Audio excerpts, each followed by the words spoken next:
Alright guys, so since you're not here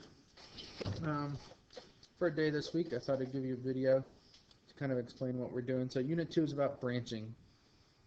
When you think about branches, they go off in multiple directions, right? Well, we're really concerned about two directions. So it's a code that tells the computer which path to follow depending on whether statements are true or false.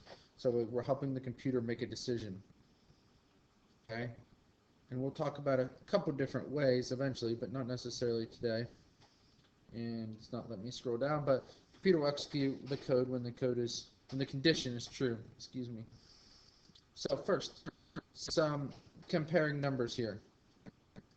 You should have seen all of these at some point in your life, but the symbols that Java uses can be different than the symbols you're used to seeing. So the first two are greater than or less than, you can see there. They're the exact same symbol. So if we're comparing, if we want to see is this variable greater than 5, let's say.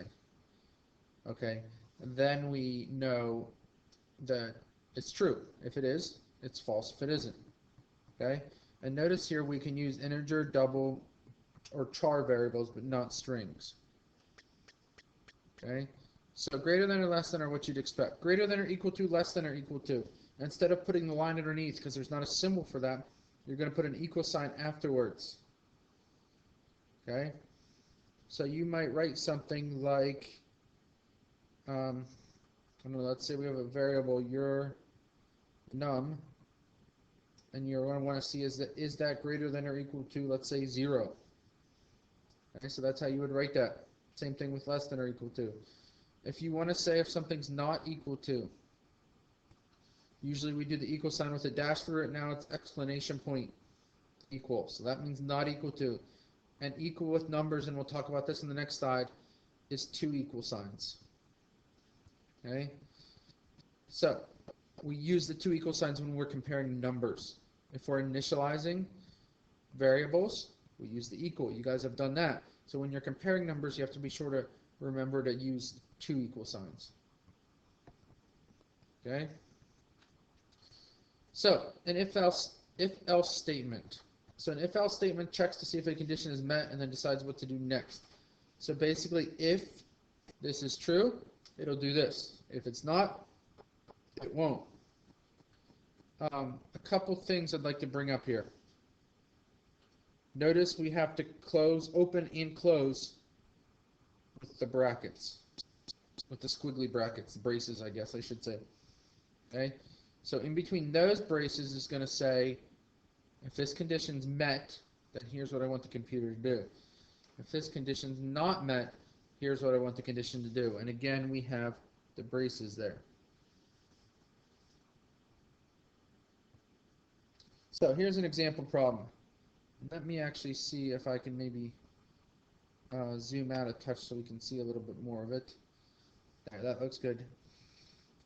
So we're importing a scanner. That tells me we're going to look for some type of input. Okay, we name the class driver's license, and we declare and initialize a variable called your age, and we just start out as 0. So the first thing is we print out, please enter your age, in just years. So somebody's entering their age in years. We start the scanner, and we run the scanner. So they're inputting their age. Now look what happens in these lines. Okay, this is where we branch. This is where we have two options. So it's saying if your age is greater than or equal to 16, and then inside the brackets it says system.out.print, hooray, you can get your permit. So that's what it's going to print out. Else, which basically means if your age is not greater than or equal to 16. So if your age is less than 16, it's going to print out, sorry, you can't drive yet. So it checks the if statement first. If that's true, it does the stuff inside those braces. Else, so if that's not true, it does the stuff inside the else braces. Oops. So, program 12 is going to be 2 users entered in numbers. The highest number wins.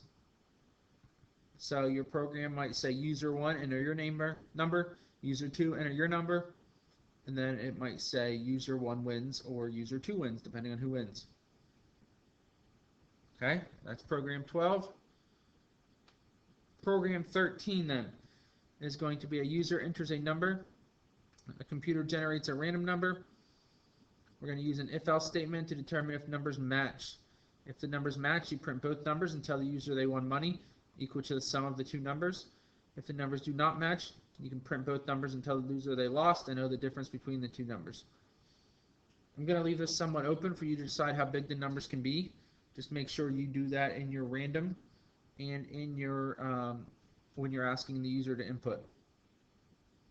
So we will talk about these in class some, the programs, but that should be a good way for you to get started and have some fun. Okay?